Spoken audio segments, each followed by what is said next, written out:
मेरे प्यारे बच्चों, आप सभी को नमस्कार। क्या हाल है भाई आप सभी के? उम्मीद है आप ठीक ठाक होंगे, मस्त होंगे, बढ़िया होंगे।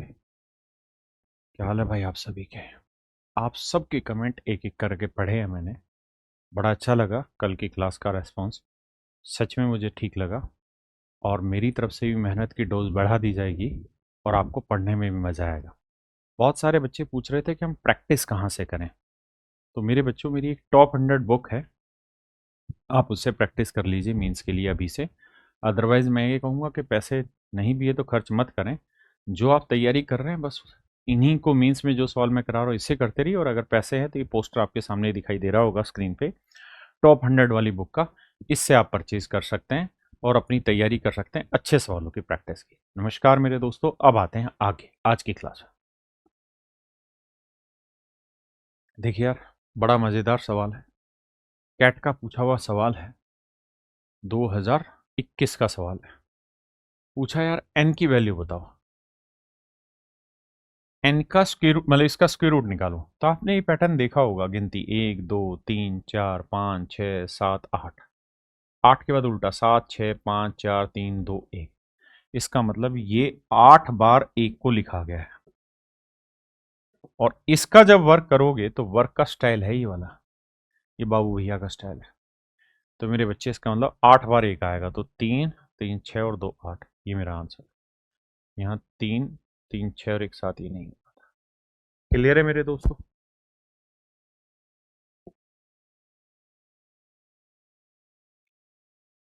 देखिए भैया, कह रहा है यार एन कोई नंबर है जहां n is a natural number and triple a is a 3 digit number, natural number, 3 digit natural number, n is definitely divisible by which. देखो मेरे भाई, एक बात बड़ी ध्यान से समझना। मैं ये तो कह सकता हूं कि एन जो है वो 666 का वर्ग है। तो इसे 1 1 1 गुना 6,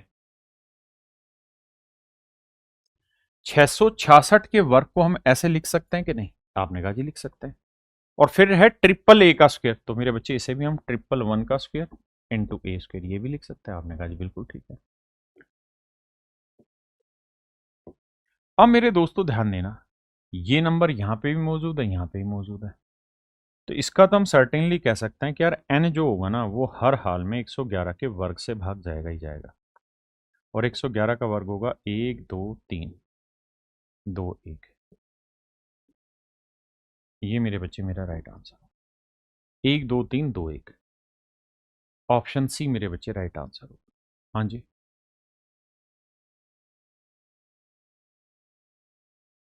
देखिए भाई,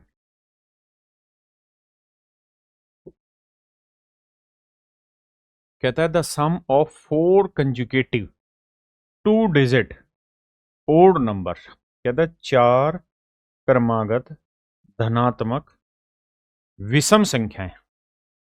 तो मेरे बच्चे जैसे एक मान लो 5 होगी तो दूसरी 7 होगी तो 9 होगी तो 11 होगी, यही तो हुए। यानी अगर मैं एक को n मान लेता हूं तो दूसरा n+2, ये n+4 और ये हो जाएगा n+6। आपने कहा हाँ सर यही होता है। अब कह रहा है व्हेन डिवाइडेड, कहता है इन सबके अगर जोड़ को 10 से भाग दिया जाए तो इन सबको जोड़ेंगे तो n 4 बार आएगा, 4n। और 2 और 4 6 और 6 12।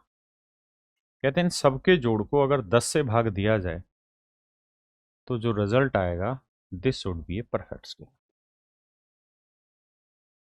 तो कह रहा है कि वो जो आंसर आएगा मेरे बच्चे वो एक पूर्ण वर्ग संख्या निकल के आएगी। जो आंसर आएगा मेरे बच्चों वो क्या आएगा निकल के? पूर्ण वर्ग संख्या आएगी। तो कह रहा है यार ये बताओ कि के की वैल्यू कितनी है? तो भाई वो नंबर क्या क्या संभव हो सकते हैं, यानी आपसे ये पूछ रहा है कि इनकी इनमें से किसी भी एक नंबर के बारे में बता दो। आप कोई भी एक वैल्यू निकाल के बता सकते हो तो बता दो, ये आपका सवाल है। तो कहता है इन संभव तो कौन संभवतः इन 4 संख्याओं में से एक हो सकता है, ये मेरा सवाल है।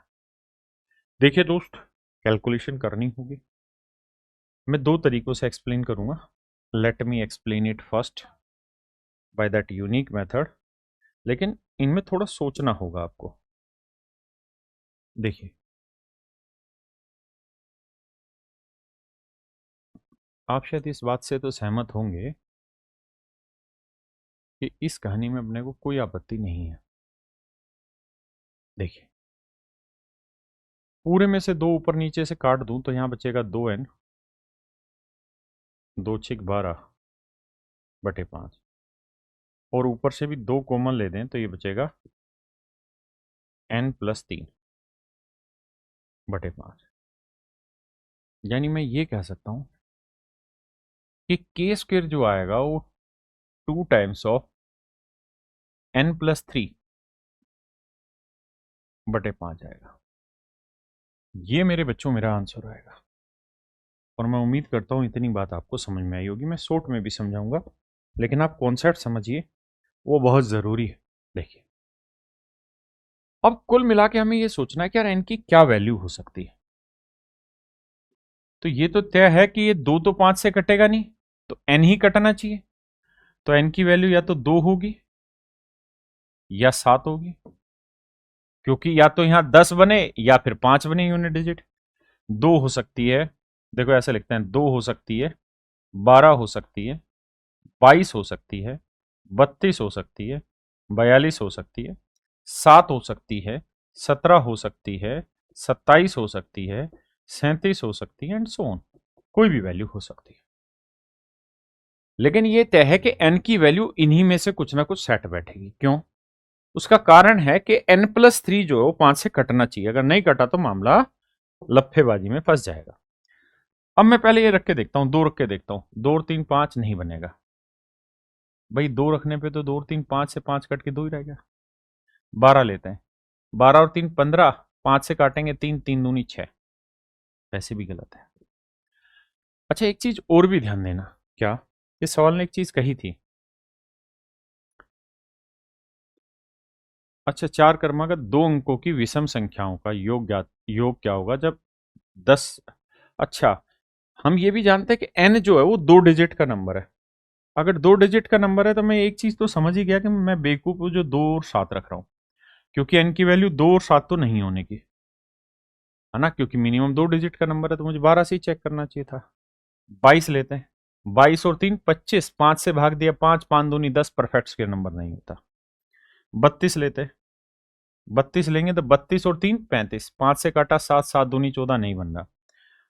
अब मैं यहां ट्राई करके देखता हूं, 17, 17 और 3 20, 5 से काटा 4, 4 दूनी 8, नहीं बना परफेक्ट स्क्वायर। 27 लेते हैं, 27 और 3 30, 5 से भागा 6, 6 दूनी 12, परफेक्ट स्क्वायर नंबर नहीं है।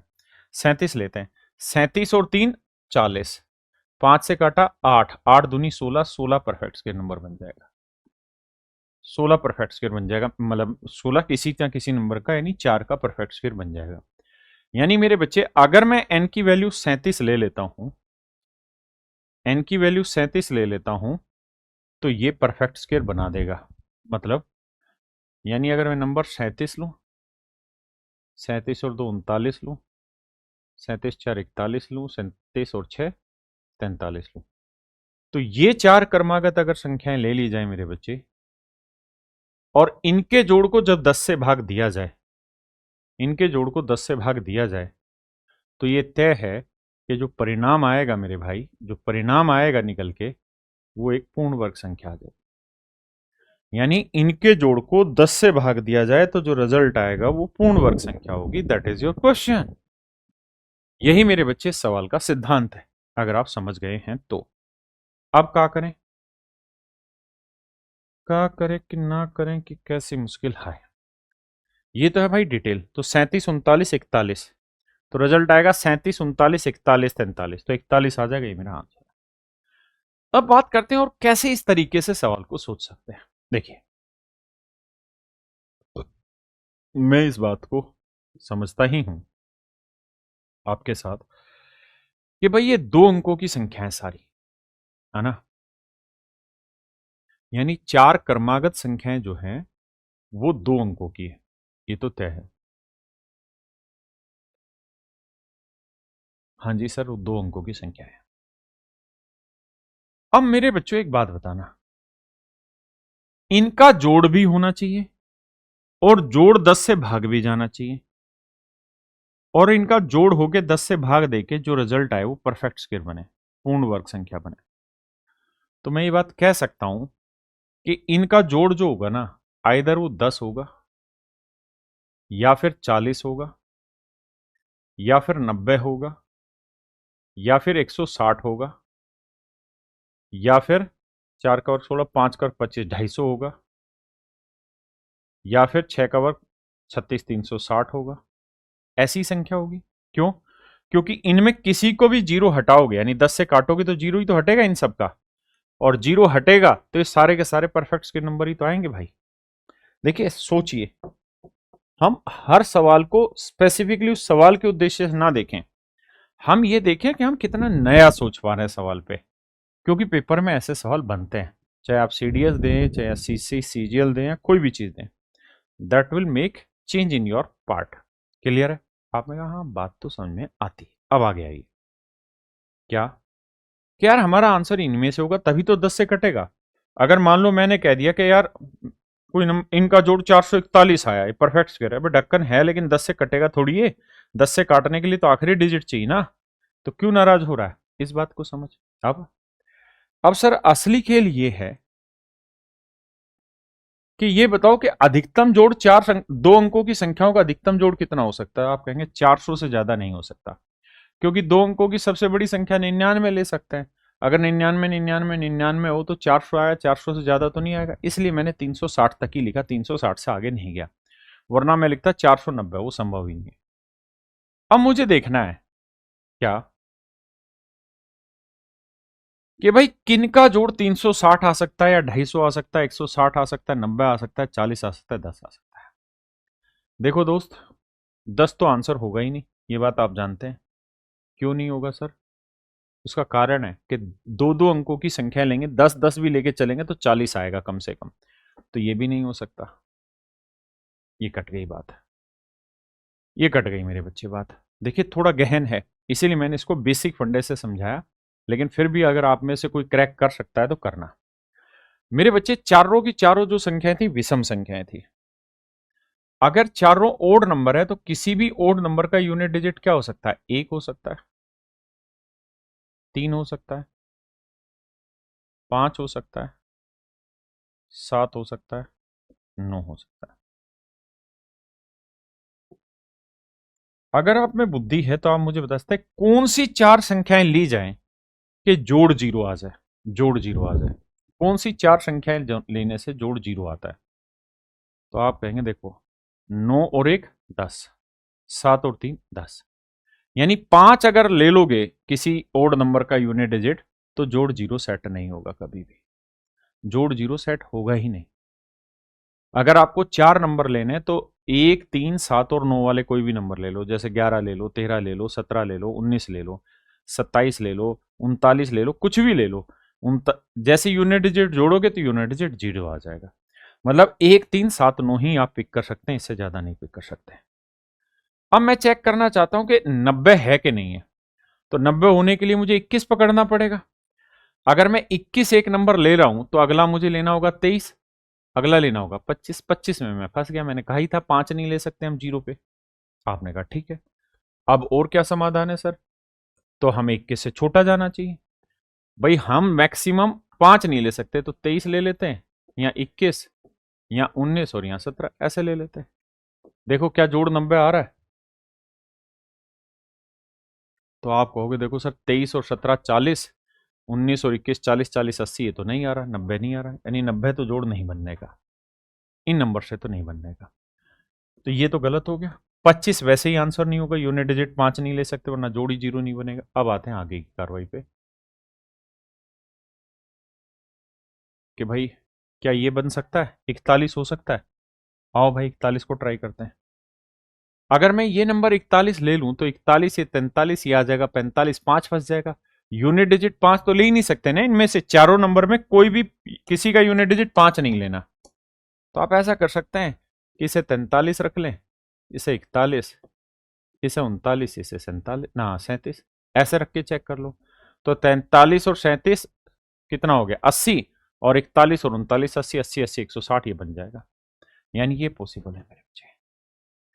तो ये मेथड हुआ हिट एंड ट्रायल का, है ना? आप हिट एंड ट्रायल को कितना अच्छे से रन कर पा रहे हैं आप पे डिपेंड करता है भाई। देखिए दोस्तों, क्वेश्चन है नंबर ऑफ फैक्टर्स का। But one of the finest question. कहता है 100 से कम कितनी संख्याओं के ठीक 6 गुणनखंड है।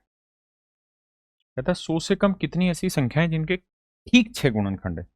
इस ठीक शब्द पे बहुत फोकस करना, बैठा के कति। ठीक शब्द बहुत जरूरी है, एग्जैक्टली इंग्लिश में कहते हैं। देखिए मेरे भाई, मेरे बच्चों, मेरे नन्हे मुन्ने प्यारों, ध्यान से समझो। कहानी ये है कि अगर कोई भी नंबर है और उसके आपको फैक्टर निकालने हैं, तो सबसे पहले आप क्या करते हैं, उसके प्राइम फैक्टराइजेशन करते हैं। X raise to power a, y raise to power b, ऐसे करते हैं। और फिर नंबर ऑफ फैक्टर्स निकालने के लिए क्या करना होता है, नंबर ऑफ फैक्टर्स निकालने के लिए कहानी है क्या कि जो पावर उसमें एक जोड़ देते हैं, जो यहां पावर उसमें एक जोड़ देते हैं, और ये आता आपका रिजल्ट नंबर ऑफ फैक्टर्स का। इस बार आपके साथ खेला हो गया। सवाल ने कह ये दिया कि भैया नंबर ऑफ फैक्टर्स जो है वो 6। तो आपको ये देखना होगा कि 6 के टुकड़े क्या क्या होंगे। तो आप कहेंगे सर 6 एकम 6 हो सकता है ना। और अगर 6 गुना 1 हुआ तो यानी ए की वैल्यू 5 रही होगी, मतलब ए की वैल्यू 5 हो सकती, और बी की वैल्यू 0 रही होगी। क्यों? क्योंकि 0 में 1 जोड़ेंगे तभी तो 1 आएगा, और 5 में 1 जोड़ा 6 आया। इसका मतलब यह है कि ये जो नंबर है ना n, सबसे पहला जो केस बनेगा वो ये बनेगा कि जो नंबर है वो हर हाल में x रेज टू पावर 5 की फॉर्म का है। x रेज टू पावर 5 की फॉर्म का है पहला केस। और ये भी ध्यान रखना, x और y और z ये जितने भी टुकड़े हम करते हैं इस तरीके से आगे, ऑल टुकड़ेज आर प्राइम नंबर। ये हम प्राइम फैक्टराइजेशन करते हैं इनकी। हम मेरे बच्चों इनकी क्या करते हैं, प्राइम फैक्टराइजेशन। हम मेरे दोस्तों इनकी प्राइम फैक्टराइजेशन करते हैं, अभाज्य गुणनखंड करते हैं, मतलब x और y अभाज्य गुणनखंड है। तो सबसे पहला केस तो यही हुआ कि सर नंबर जो होगा वो पावर 5 में होगा, लेकिन 100 से कम नंबर चाहिए। तो 1 की पावर 5 तो वाजिब है ही नहीं, ये तो गलत है। या तो 2 की पावर 5 होगा या 3 की पावर 5 होगा। अच्छा 4 की पावर 5 भी मत लिख देना, क्यों? क्योंकि 4 प्राइम नंबर नहीं है। या फिर 5 की पावर 5 होगा। लेकिन आप कहेंगे सर ये होता है 32, यहां तक तो ठीक है। ये हो जाएगा जानते 243, ये 100 से बड़ा चला जाएगा। तो इस केस में तो एक ही नंबर बना एंड दैट इज 32। तो सर ये तो 2 की पावर 5 एक ही नंबर बना 32, यानी 100 से छोटा 32 एक ऐसा नंबर है जब जिसके टुकड़े करेंगे तो 6 टुकड़े बनेंगे, यानी 6 फैक्टर हो। लेकिन 6 के केवल यही टुकड़े थोड़ी होते हैं, 6 इसके अलावा भी बहुत सारे होते हैं। तो सर अब चर्चा करते हैं बाकियों पे, यानी केस 2 पे। केस 2 पे चर्चा करते हैं। तो सर 6 के टुकड़े होते हैं 3 गुना 2, और तो कोई टुकड़े होते ही नहीं है। अगर ऐसा हुआ तो इसका मतलब ए की वैल्यू 2 होगी और बी की वैल्यू 1 होगी। आपने कहा जी बिल्कुल ठीक है, ए की वैल्यू 2 और बी की वैल्यू 3 होगी, तभी तो 3 और 2 बनेगा एक एक जोड़ के। तो अब आप खुद ही सोचिए केस 2 में, केस 2 इस फॉर्मेट का होगा कि x की पावर 2 और y की पावर 1। आपने कहा ठीक है, x और y दोनों प्राइम नंबर होने चाहिए, ध्यान रखना, बिल्कुल ठीक बात है। दूसरी बात यह भी ध्यान रखना कि ये नंबर 100 से छोटे रहने चाहिए। आपने कहा जी ठीक है। अब क्या क्या हो सकता है? तो आप कह सकते हैं जी काम तो ऐसे भी हो सकता है कि भैया मैं x की वैल्यू 1 ले लूं, लेकिन 1 की पावर 2 का तो सेंस है नहीं, और वैसे भी हमें एक्स वाई प्राइम नंबर चाहिए। तो प्राइम नंबर क्या क्या होते हैं जी, 2 होता है, 3 होता है, 5 होता है, 7 होता है, 11 होता है, 13 होता है, 17 होता है, 19 होता है, 23 होता है, 29 होता है, 31 होता है, 33, 37 होता है, और इसी तरह आगे रहता है। तो अगर मैं x की वैल्यू 2 ले लेता हूं तो 2 की पावर 2 ये तो फिक्स है। तो y की वैल्यू क्या ले सकता हूं? तो आप कहेंगे जी y की वैल्यू 3 की पावर 1 ले सकते हैं। बिल्कुल ठीक है, इसमें तो कोई दो राय नहीं है, बिल्कुल सही है जी।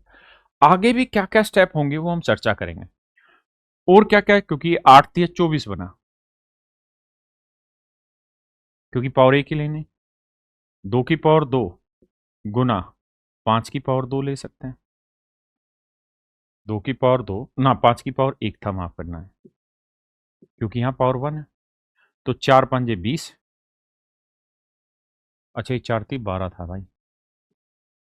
और 2 की पावर 2 गुना 7 की पावर 3 1 ले सकते हैं। तो 4 7 28।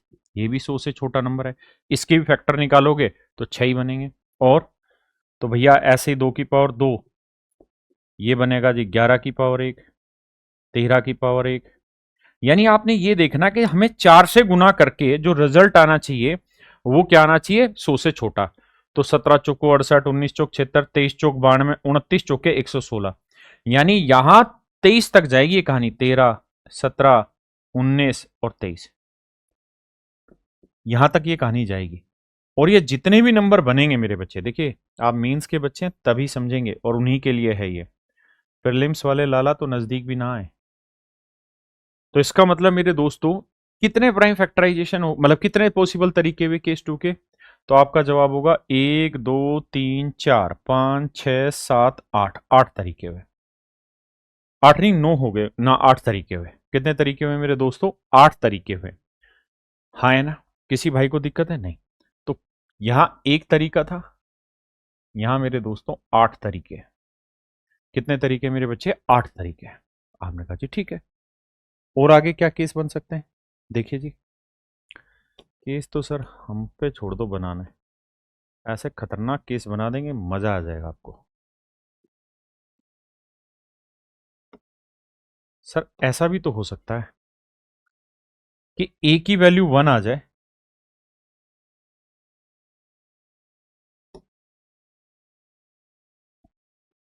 और बी की वैल्यू 2 आ जाए।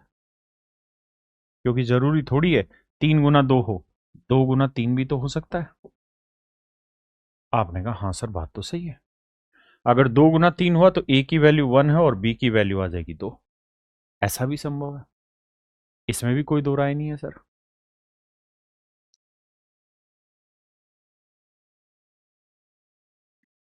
अब लिखते हैं जी केस 3। थोड़ा बड़ा सवाल है, लेकिन पहला ही क्वेश्चन मजा आएगा आपको करके। अब क्या तरीके संभव है जी। अब तरीके ये संभव है कि सर इसकी पावर 1 होगी और इसकी पावर होगी 2। करके देखते हैं जी ट्राई, क्या क्या लिया जा सकता है। अगर मेरे बच्चे x की वैल्यू में 2 ले लेता हूं, 2 की पावर 1, तो y की वैल्यू क्या ले लेता हूं, मैं 3 की पावर 2 ले सकता हूं। यानी 2 को किससे गुना करके 100 से छोटा नंबर बनेगा, तो ये 18 बना। 5 की पावर 2 ले लूं, 25 दूनी 50 बना। मैं 7 की पावर 2 ले लेता हूं,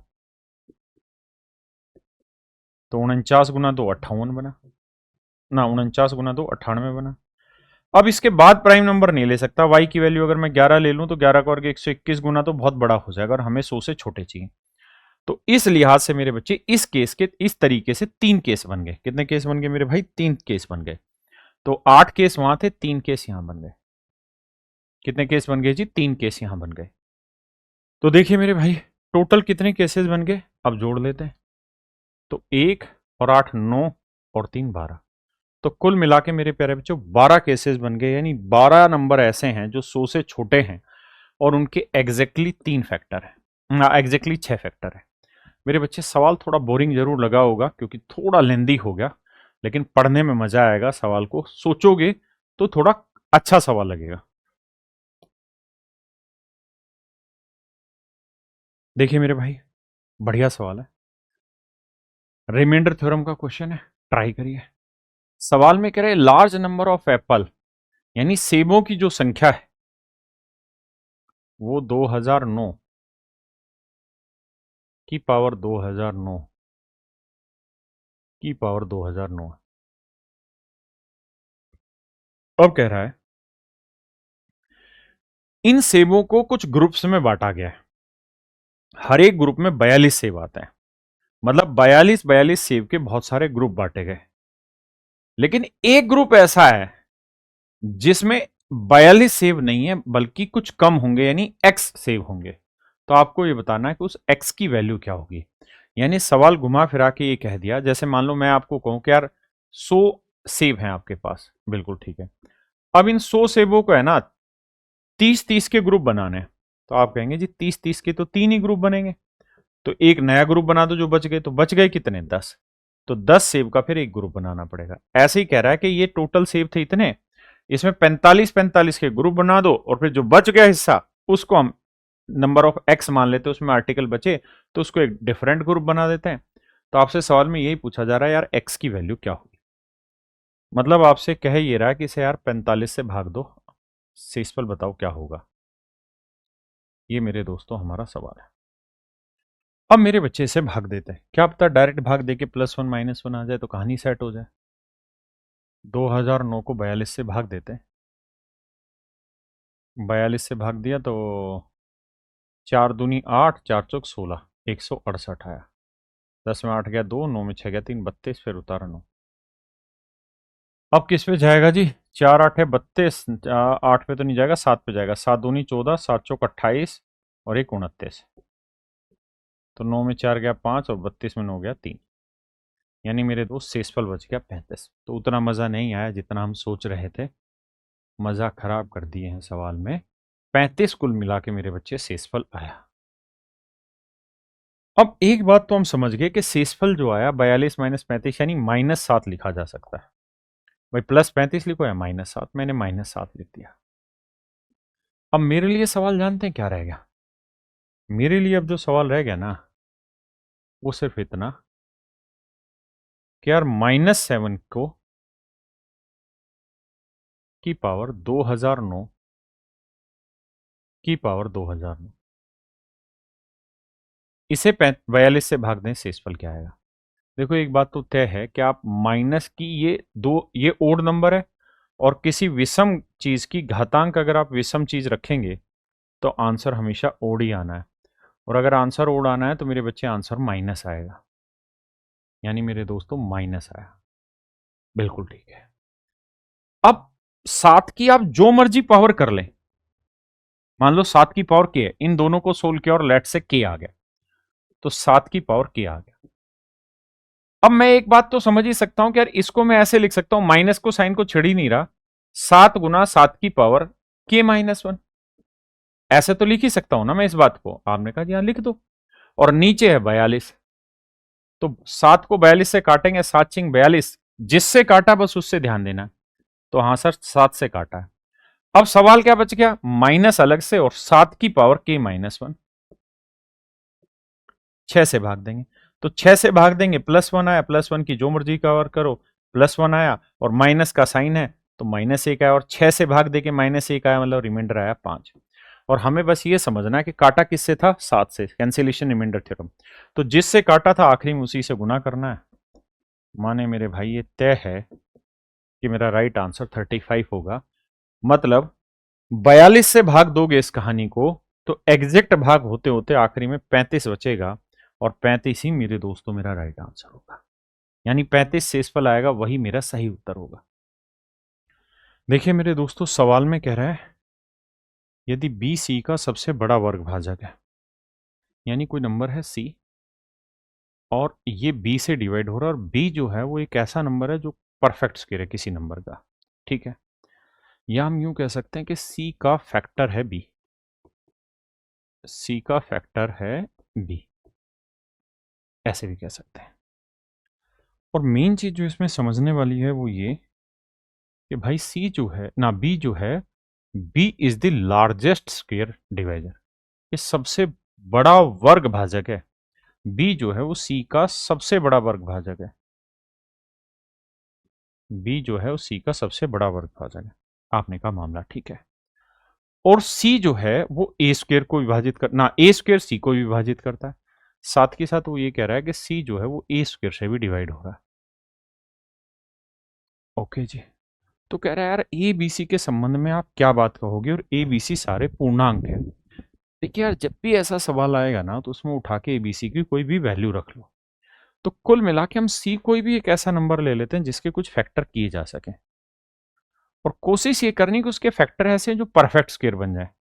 तो उठा के कोई भी नंबर ले लेते हैं, जैसे मान लीजिए 36 मैंने ले लिया, तो मैं आपसे जानना चाह रहा हूँ कि यार 36 के टुकड़े बताओ क्या क्या होंगे।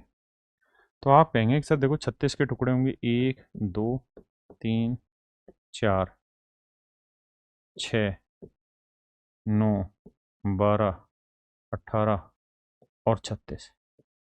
हाँ जी सर यही टुकड़े होंगे, इसमें तो कोई दो राय नहीं। तो यार 36 जो है वो सबसे बड़े वर्ग भाजक किससे डिवाइड हो रहा है, तो आप कहेंगे 36 से भाग हो रहा है। तो यानी हम यहां पे ये कह सकते हैं कि b की जो वैल्यू है वो 36 है, क्योंकि सबसे बड़ा वर्ग भाजक होना चाहिए। ठीक है, अब कह रहा है कि c जो है वो किसी परफेक्ट स्क्वायर नंबर से भी डिवाइड हो रहा है।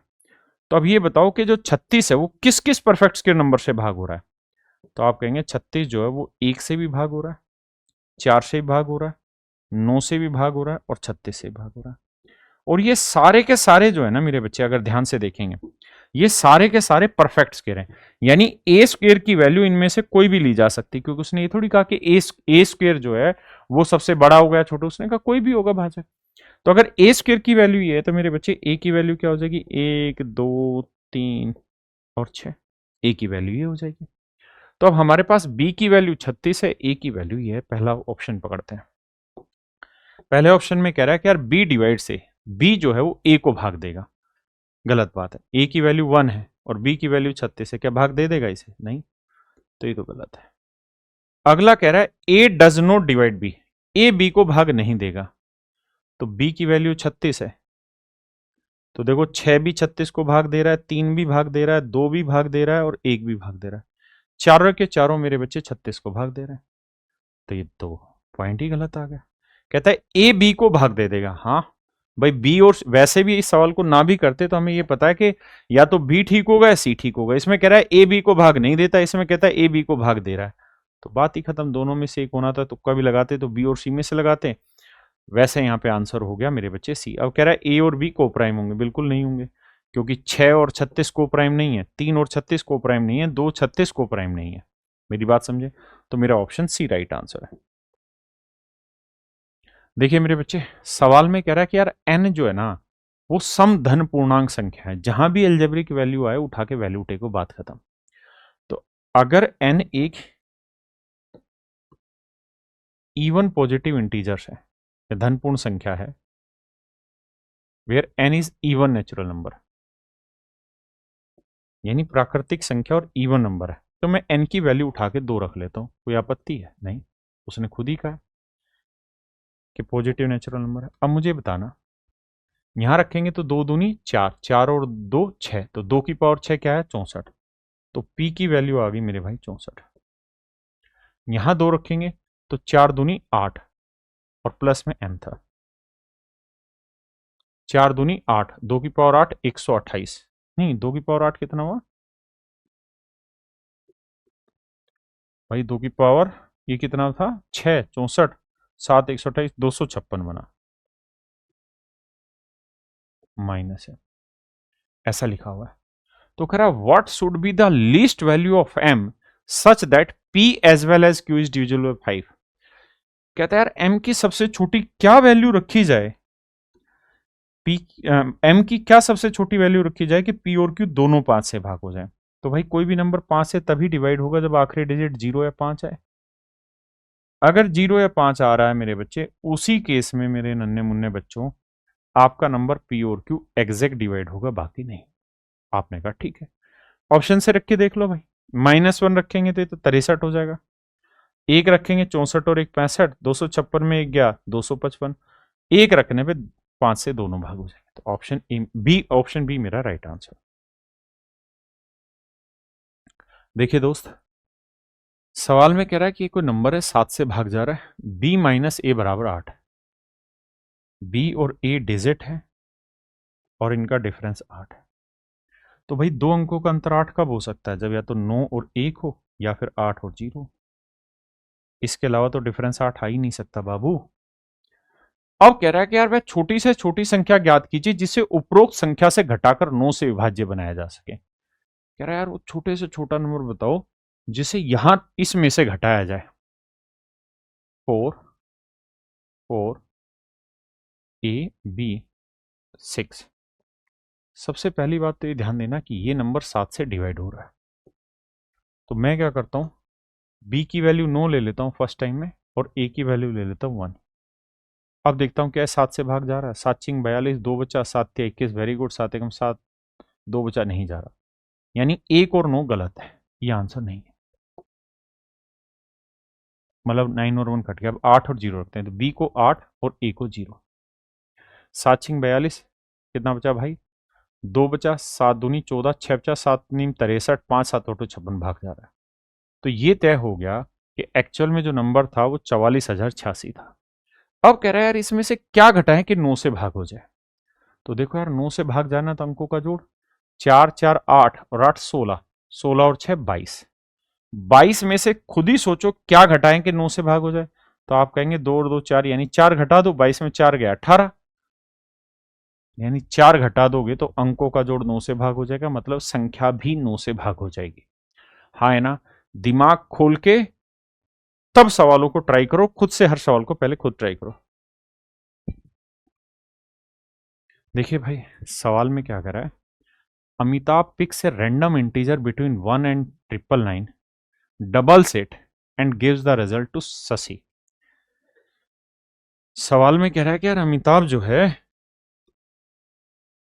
कोई भी नंबर पिक कर सकता है 1 से लेकर 999 तक, फिर उसे डबल करेगा और फिर रिजल्ट तैयार करके दे देगा शशि को। रिजल्ट तैयार करके दे देगा शशि को। यानी अमिताभ कोई भी नंबर उठाएगा तो उस नंबर का डबल करेगा और फिर इस नंबर को पकड़ा देगा शशि को। अब कह रहा है each time Shashi gets a number from Amitabh. कहता हर बार शशि को जो नंबर अमिताभ से मिलेगा, he added 50 to the number and give the result back to Amitabh. और कहता है कि शशि अब क्या करेगा, अब शशि को मिला कितना जी, n+2, ना n×2। अब कह रहा है शशि इसके अंदर 50 जोड़ेगा और जोड़ के अमिताभ को दे देगा। अमिताभ क्या करेगा जी, अमिताभ फिर से ही खेल खेलेगा कि भाई जो नंबर शशि ने मुझे दिया, who doubles the number again, कि जो नंबर शशि ने मुझे दिया है मैं उसका डबल करूंगा और फिर पकड़ा देगा शशि को। शशि क्या करेगा जी, जो शशि को यहां से नंबर मिला, तो शशि को नंबर मिला 2 दूनी 4n जमा 50 दूनी 100। ये नंबर शशि अमिताभ से मिला, इसमें 50 अपनी तरफ से जोड़ेगा, यानी ये हो जाएगा भाई कितना, 150। और इस नंबर को थमा देगा उठा के, किसको, अमिताभ को वापसी। इसको नंबर को दे देगा अमिताभ को, यानी 4n + 150। अब अमिताभ क्या करेगा, इस नंबर को डबल करेगा और वापसी थमा देगा शशि को, वापसी थमा देगा शशि को। तो शशि के पास आ जाएगा 8n जमा 300। अब ये क्या करेगा, 50 रुपए फिर अपनी तरफ से मिलाएगा, तो ये हो गया 350। अब फिर इसी पैसे को इसको देगा, तो भैया देखो पैसे इसको देगा तो ये डबल करेगा, तो ये ट्वाइस ऑफ 8n + 350। अब ये इतना पैसा दे देगा शशि को। अब देखो शशि के पास कितना आ गया, 16n, तो ये आ गया, और 350 दूनी 700, 700 और 50 ये अपनी तरफ से जोड़ेगा, 750। कुल मिला के इतना पैसा इनके पास। और यही प्रोसेस मेरे भाई आगे भी कहानी चलती रहेगी। ये मैंने सिर्फ पैटर्न समझाया कि यार ये पैटर्न है और इसी पैटर्न के आधार पर चीजें आगे घूमेंगी। अब आगे लाइन पढ़ते हैं। आगे लाइन में क्या कह रहा है, कह रहा है who double the number again. अब यहां से कंडीशन पढ़ना, द फर्स्ट पर्सन, पहला जो आदमी है, whose result is more than 1000 loses the game. कहता है इस तरीके से जिस भी आदमी के पास सबसे पहले 1000 रुपए इकट्ठे हो गए वो गेम हार जाएगा। नियम यह कि जिसके पास सबसे पहले 1000 रुपए होंगे वही गेम हारेगा। Let x be the smallest number, मान लेते हैं एक्स उस सबसे छोटा नंबर है इनिशियली जिससे उन्होंने गेम शुरू किया है। कहता है एक्स वो सबसे छोटा नंबर है जिससे उन्होंने गेम स्टार्ट किया, यानी जिसे हम एन कह रहे हैं ना राजा, उसी को वो एक्स कह रहे हैं।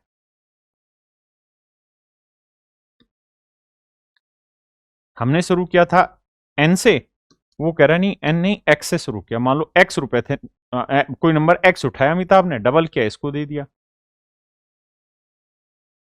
ऐसे सवाल में कह रहा है,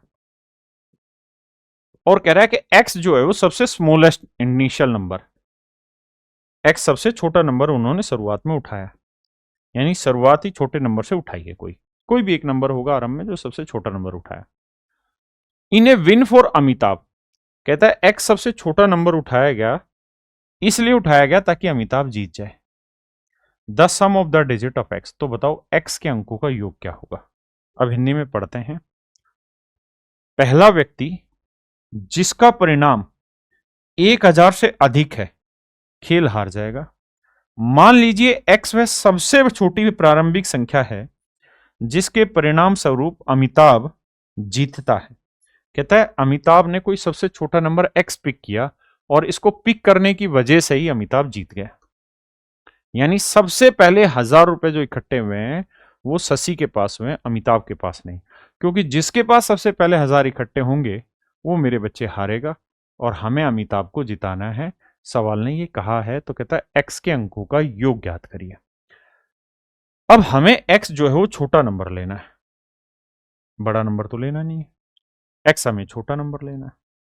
अगर एक्स हमें मेरे भाई छोटा नंबर लेना है तो ये बताओ अमिताभ के पास, इससे आगे प्रोसेस दौड़ाऊंगा मैं, तो इससे अगला प्रोसेस दौड़ाऊंगा तो 750 का डबल करूंगा तो 1500 वैसे ही हो जाएगा।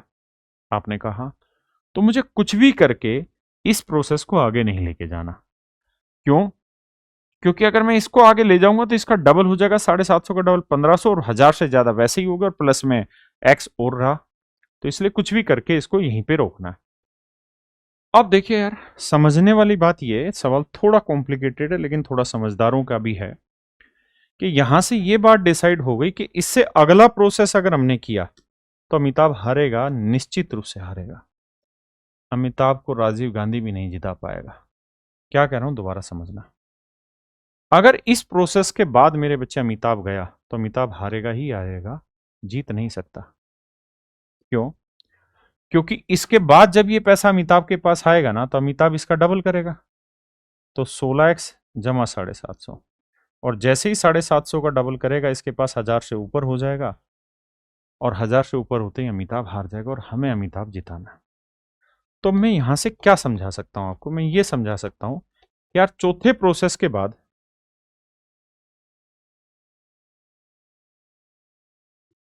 फोर्थ प्रोसेस के बाद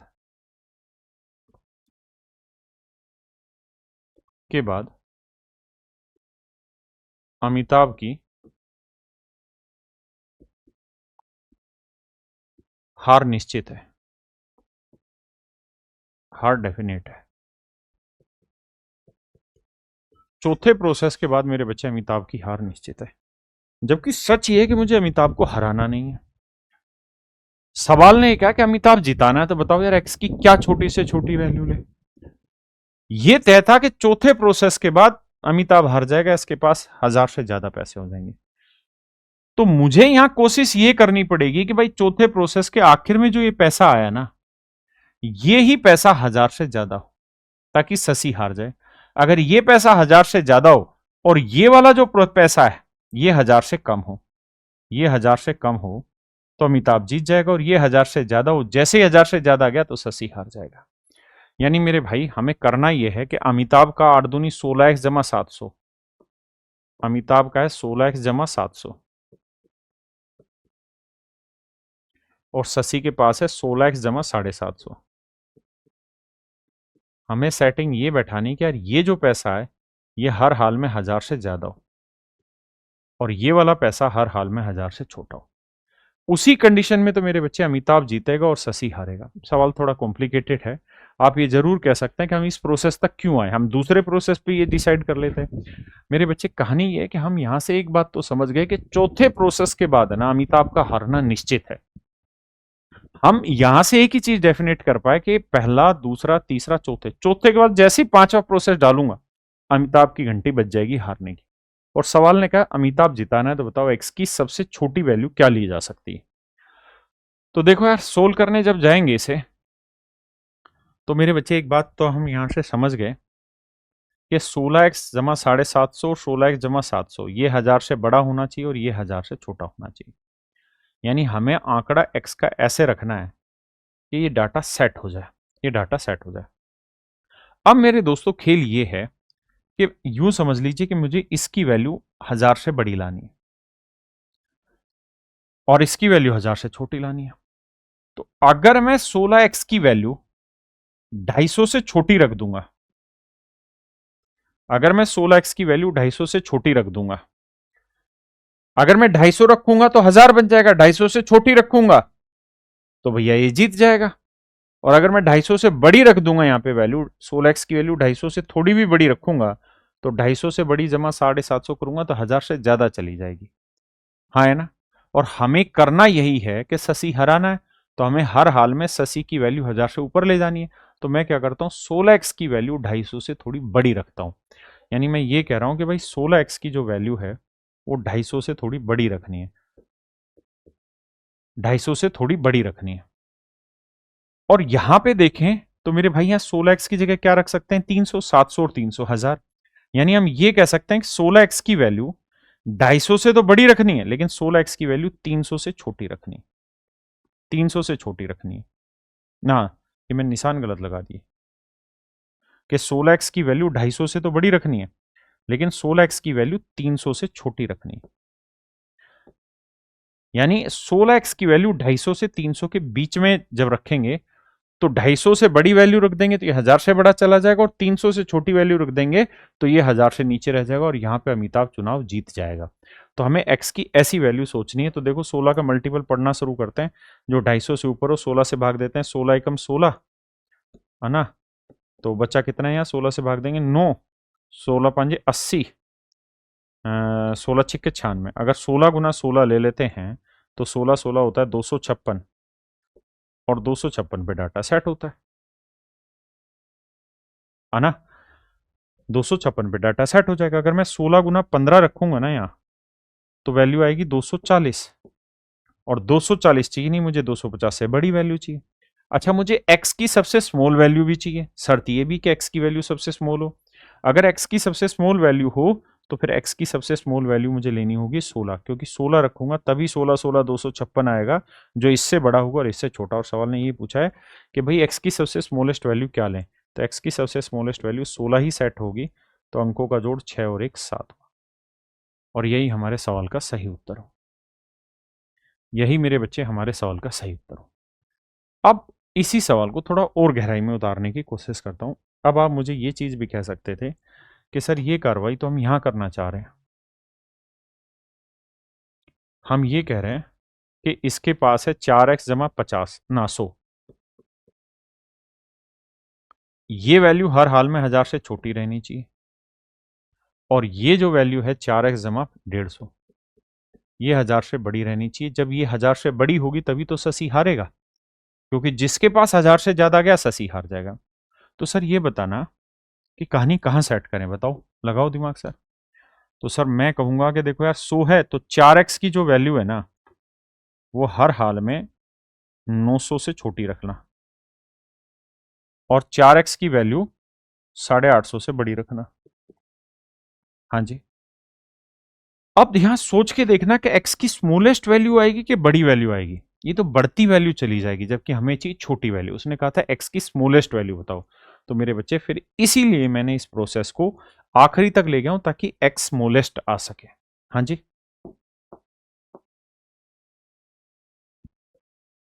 देखिए यार, सवाल में कह रहा है if n is a perfect cube number.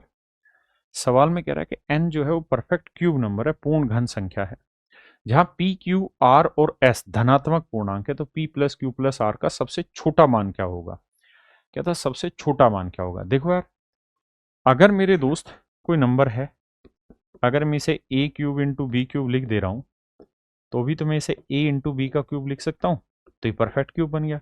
लेकिन अगर मान लीजिए यहां तो बन जाए स्क्वेयर और यहां क्यूब, तो क्या ये परफेक्ट क्यूब होगा, नहीं। तो कह रहा है यार n जो है ना वो एक ऐसा नंबर है जो परफेक्ट क्यूब है। अगर n परफेक्ट क्यूब है तो मुझे हर एक पे पावर, इसके हर एक फैक्टर पे पावर 3 लानी होगी, या 3 का मल्टीपल। तो यहां भाई 3 का मल्टीपल क्या लाया जा सकता है, धनात्मक है तो p की वैल्यू 2 रखी जा सकती है। तो 7 और दोनों सेट हो जाएगा।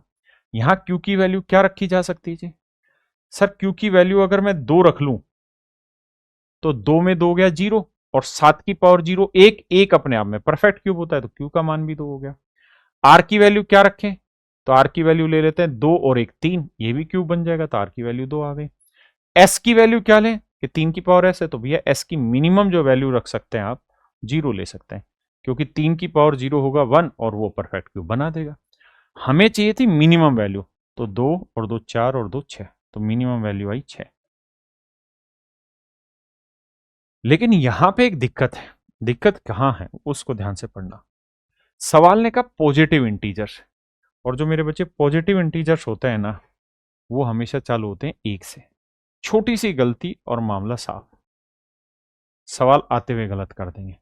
तो किसी भी हालत में मेरे भाई आप एस की वैल्यू 0 नहीं ले सकते, तो एस की मिनिमम वैल्यू आपको 3 ही सेट करनी होगी, क्योंकि P Q R S positive integer है। हमने 2 रखा था, तो 2 में 2 गया 0, तो 7 की पावर 0 1, क्यों 0 नहीं रखा था, तो 2 और 2 4, 2 6 और 3 9, तो मेरे बच्चे मेरा राइट आंसर होगा 9। ऑप्शन ए मेरा राइट आंसर है।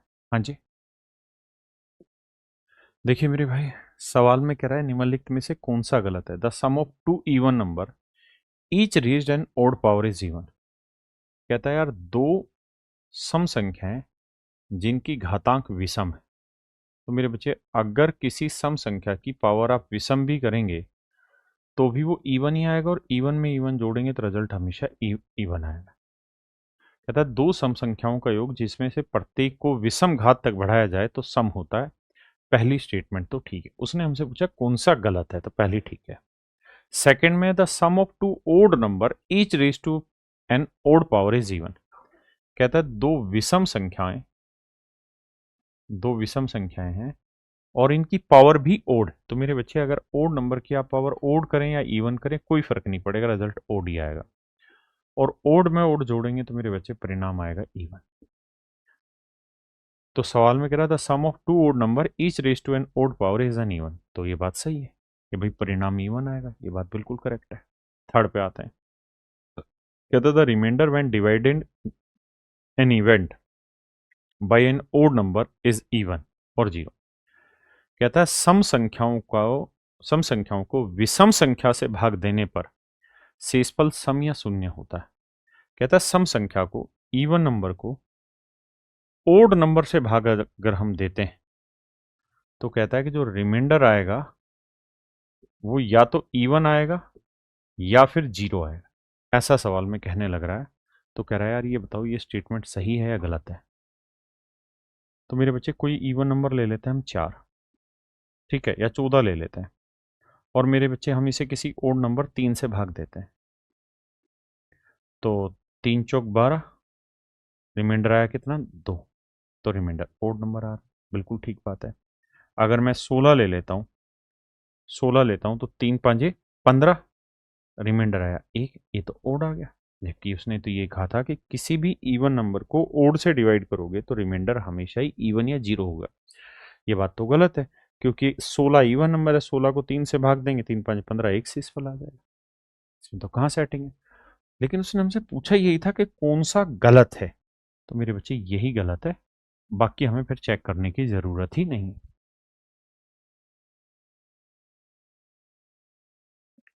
कहता है in Mahabalipuram temple there are some magical bells which tolls 18 times in a day.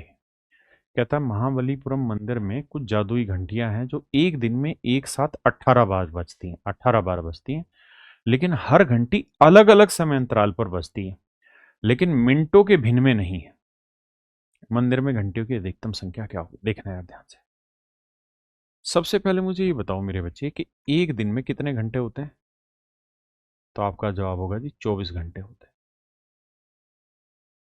एक दिन में सर जी 24 घंटे होते हैं, और हर घंटे में कितने मिनट होते हैं? ये 60 मिनट, तो कुल मिला के एक दिन में इतने मिनट होते हैं। अब सवाल में कह रहा है कि भाई एक दिन में एक मंदिर में बहुत सारी घंटियां और वो कुल मिला के 18 बार एक साथ बजती हैं। तो अगर 18 बार एक साथ बजती है तो हमें यह चेक करना है कि एक बार में कितनी देर बाद बजती है। भाई इतने मिनट में 18 बार बजी तो एक बार बजने में कितना टाइम लगता है, तो भाग देते हैं यार। देखो यार, 6 चौक 24, 6 × 3 = 18, 3 से काटा 20, 20 चौक 80। यानी हम ये कह सकते हैं कि सारी घंटियां एक बार 80 मिनट में बजती हैं। अब आपके 2-3 सवाल होंगे। पहला सवाल तो आपका ये होगा, देखिए पहली लाइन में तो कोई दिक्कत होगा ही नहीं किसी भाई को। उसने कहा कि भाई 18 बार घंटियां बजती हैं एक दिन में, तो एक दिन में जो मिनटें होती हैं वो 24 × 60 मिनट होते हैं, तो 18 बार बजती हैं, तो यार हर बार 80 मिनट के बाद बजती है। अब सवाल ने कहा हर घंटी अलग अलग समय के अंतराल पर बजती है, यानी जितनी भी घंटियां हैं उनके जो टाइम इंटरवल है वो डिफरेंट डिफरेंट है, लेकिन मिनटों के भिन्न में नहीं है। मिनटों के भिन्न का मतलब ये है कि जैसे कोई घंटी 5 मिनट में बज रही होगी, कोई 8 मिनट में बजती होगी, लेकिन ऐसा नहीं होगा कि 5 मिनट या 5.3 मिनट में बजती होगी, ऐसा नहीं होगा। या 5 मिनट 8 सेकंड में बजती होगी, या 5 मिनट 12 सेकंड में बजती होगी, ऐसा फ्रैक्शन में नहीं है। सवाल में ये कह रहा है मेरे भाई कि जितनी भी घंटियां हैं वो सारी की सारी बजती हैं अलग अलग टाइम इंटरवल पे, लेकिन वो फ्रैक्शन ऑफ टाइम में नहीं है। तो कह रहा है यार घंटियों की अधिकतम संख्या ज्ञात करिए। तो हमें ये बात पता है कि जब हमने HCF LCM में पढ़ी होगी चीजें, तो हमने वहां ऐसे समझा कि मान लो एक घंटी 12 मिनट में बजती है, दूसरी घंटी 15 मिनट के इंटरवल पे बजती है, तीसरी घंटी 20 मिनट के इंटरवल पे बजती है। अगर तीनों को शुरुआत में एक साथ बजा दिया जाए तो ये बताओ पहली बार ये कब एक साथ बजेंगे। तो हमने वहाँ ये सीखा कि सर ऐसे समय हम इनका एलसीएम ले लेते हैं। तो 12 15 20 का एलसीएम आ गया 60।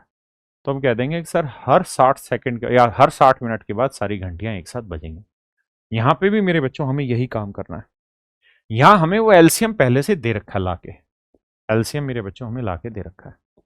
तो एलसीएम आया 80 मिनट, 80 मिनट के टुकड़े करेंगे तो 16 × 5, 16 होता है 2⁴ × 5।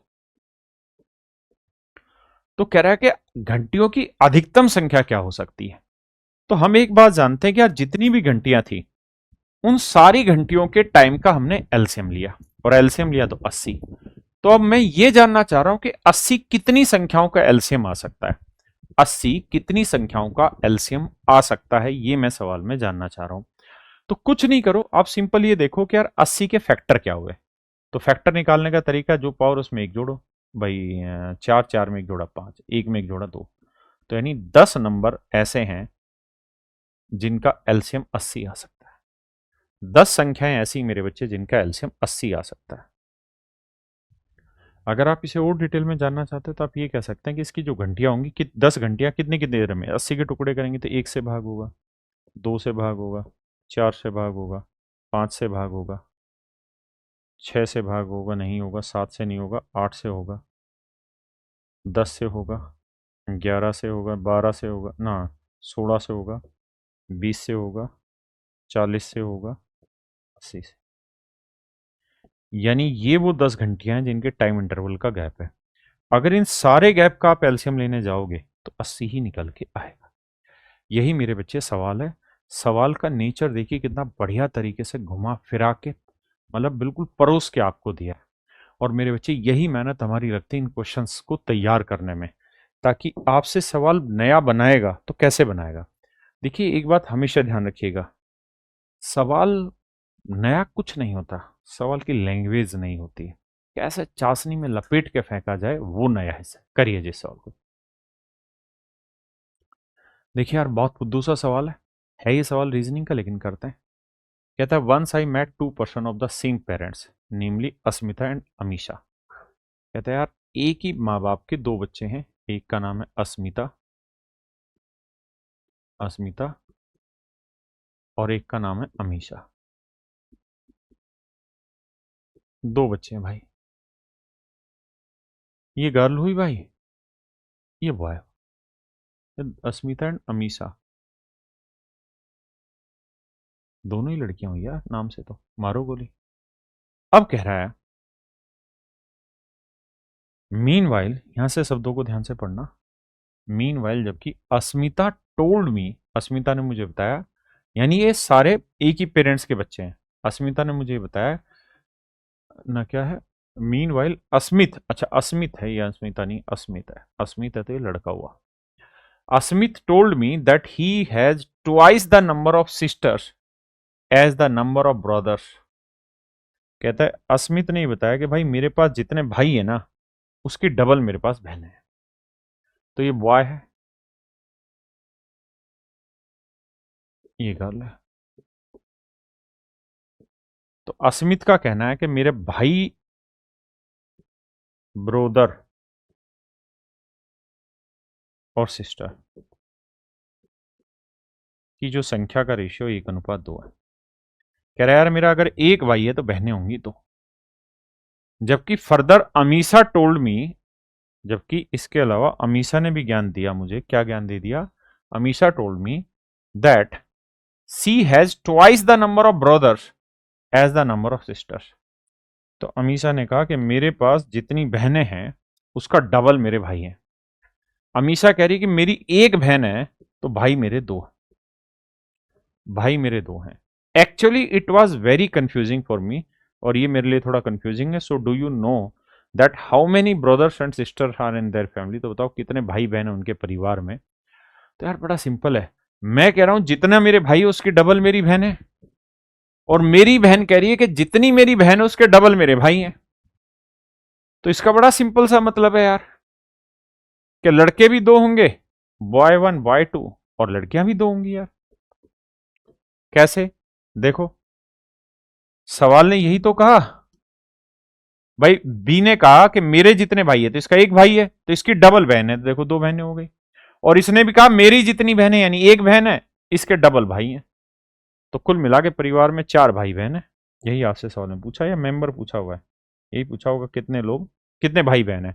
तो 4 मेंबर। अगर कहता परिवार के टोटल मेंबर बताओ तो 4 भाई बहन, एक मम्मी एक पापा, 6 लोग हो जाते हैं। समझे जी? देखिए यार सवाल में ये पूछ रहा है कि इसमें किससे विभाज्य होगा। देखिए मेरे बच्चे, ये सवाल रिमाइंडर थ्योरम का नहीं है, ये बेसिकली डिविजिबिलिटी का ही एक कॉन्सेप्ट है। सवाल में कह रहा है ऐसा नंबर किससे डिवाइड होगा। ऐसा सवाल कैट में पूछा गया था और वहां ये था कि इसे 7 से डिवाइड कर रहे थे हम, और फिर पूछ रहे थे रिमाइंडर क्या होगा। सेम डाटा था। यहाँ की कहानी समझिए। एक बात ध्यान देना, अगर मेरे बच्चे किसी एक अंक की संख्या को मैं 11 से गुना कर दूंगा तो रिजल्ट आएगा 2 अंकों की संख्या। अगर मैं किसी 2 अंक की संख्या को 101 से गुना कर दूंगा तो रिजल्ट आएगा XY। अगर मेरे भाई मैं किसी 3 अंकों की संख्या को 1001 से गुना कर दूंगा तो परिणाम आएगा ये XYZ। ध्यान रखना। तो अगर आप यहां ध्यान देंगे तो 2 अंकों की संख्या रिपीट हो रखी है, तो यानी 101 से भाग जाएगा।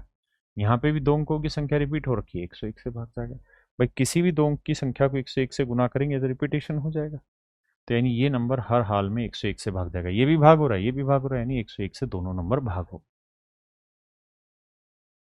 देखिए मेरे बच्चे, सवाल में कह रहा है to visit the Republic Day parade on 26 January 2005। कहता 26 जनवरी 2005 को गणतंत्र दिवस परेड देखने के लिए बुद्धिजीवियों, कलाकारों, किसानों, गणितज्ञों सहित हर गली मोहल्ले से लोग नई दिल्ली में उमड़ पड़े। ठीक है जी। आगे की पंक्ति में 1 से लेकर 100 नंबर तक 100 सीटें लगी हुई थी। यानी इस तरीके से मेरे बच्चे 100 सीटें प्लेस थी। यहां पे 100 सीटें लगी हुई थी। ये पहली सीट थी, ऐसे ही लगातार ये दूसरी सीट थी, ये तीसरी सीट थी, चौथी, और इसी तरह मेरे बच्चे ये सीटें लगी हुई थी लगातार। ऐसे सीटें लगी हुई थी। बड़ी बात क्या है कि हर सीट के ऊपर नंबर लिखा हुआ था, 1, 2, 3, 4, ऐसे लगा हुआ था, और आखिरी में 100 नंबर। इस तरीके से मेरे बच्चे सीटें थी। But the smart mathematician choose not to sit on those seats which are the multiple of any great number greater than unity. Unity का मतलब होता है यहाँ 1। बट कह रहा है इसमें जो मैथ वाले आए थे ना रिपब्लिक डे परेड देखने, उनके दिमाग में बीमारी थी और उन्होंने नियम बना दिया क्या कि यार हम एक से क्या कह रहा था ना, लेकिन होशियार गणितज्ञों ने उन सीटों पर नहीं बैठना चुना जो एक से बड़ी किसी भी संख्या के गुणक है। कहता है एक से बड़ी किसी भी संख्या के मल्टीपल है। कहता है इन्होंने ये डिसाइड कर लिया कि यार हम उन किसी भी सीटों पर नहीं बैठेंगे जो एक से बड़े किसी भी नंबर के मल्टीपल है, एक से बड़े किसी भी नंबर के मल्टीपल है। तो मेरे बच्चों, आप एक बात जानते हैं, अगर कोई नंबर 6 का मल्टीपल है तो इसका मतलब मैं ये कह सकता हूं कि ये 6 से भाग जा रहा है यार। अगर मैं कोई कहूं कि कोई नंबर 5 का मल्टीपल है तो इसका वो नंबर 5 से भाग जा रहा है। तो अगर एक से बड़ी किसी भी संख्या का कोई नंबर मल्टीपल है तो मैं ये कहूंगा कि ये भाज्य हुई, क्योंकि अगर कोई किसी चीज का मल्टीपल है तो इसका मतलब वो भाग होगा किसी से। और वो कह रहा है यार हम किसी भी कंपोजिट नंबर पे नहीं बैठेंगे, हम किसी भी कंपोजिट नंबर पे नहीं बैठेंगे, ये हमारा नियम है।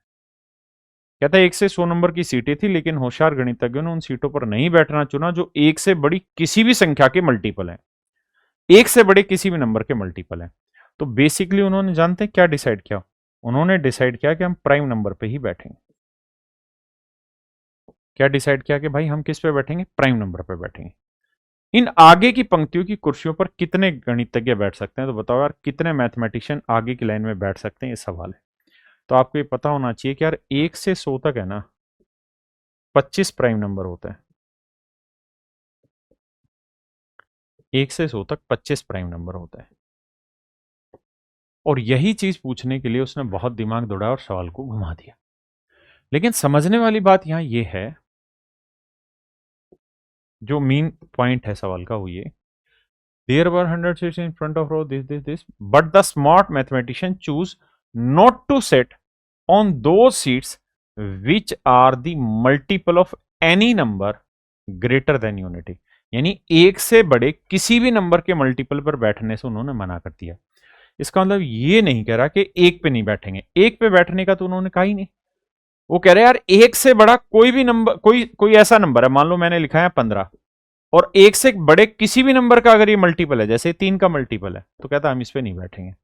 मतलब एक से बड़े किसी भी नंबर के मल्टीपल पे नहीं बैठेंगे, मतलब वो ये कह रहा है एक पे तो बैठ लेंगे लेकिन एक से बड़े किसी भी नंबर के मल्टीपल पर हम नहीं बैठेंगे। तो बेसिकली इसमें 25 तो प्राइम नंबर होंगे और एक शुरुआत वाला, यानी 26 सीटों पे ही मैथमेटिशियन बैठ पाए। तो मेरे बच्चे, इसमें 26 सीटों पर ही मैथमेटिशियन बैठेंगे। इस शब्द को बड़े ध्यान से पढ़ना जो उसने लिखा है कि भाई एक से बड़े किसी भी नंबर के मल्टीपल पे नहीं बैठेंगे, बिल्कुल ठीक है, लेकिन एक के बारे में तो कोई चर्चा नहीं है ना कि एक पे नहीं बैठेंगे, एक से बड़े की बात हो रही है। तो एक से बड़े सारे प्राइम नंबर लें थे, एक प्राइम नंबर होता भी नहीं, तो एक पे बैठेंगे। तो मेरे बच्चे मेरा राइट आंसर हो जाएगा 26, यानी ऑप्शन ए। इसी को कहते हैं लैंग्वेज घुमाना। चलिए मेरे बच्चे, आज के लिए इतना ही रखते हैं। उम्मीद है आपको ये सेशन पसंद आया होगा। मजबूत तरीके से पढ़ाई करते रहिए, स्वस्थ रहिए, मन करके पढ़ते रहिए, हैं। एक दिन ज़रूर कामयाबी मिलेगी और वो दिन बहुत जल्द आएगा जब आप इतनी सीरियसली पढ़ते रहेंगे। लेकिन आप पीडीएफ की जगह मेरे बच्चों कोशिश करिए मन करके यहीं पढ़ा जाए। वीडियो रोकी, सवाल किया 30-35-40 सेकंड, फिर दोबारा वीडियो देखी। तो इसी तर्ज पर काम करते रहिए। और भाई वीडियो को लाइक और शेयर जरूर करते रहिए ताकि एफर्ट कंटिन्यू रहे। नमस्कार मेरे बच्चे, थैंक यू, धन्यवाद।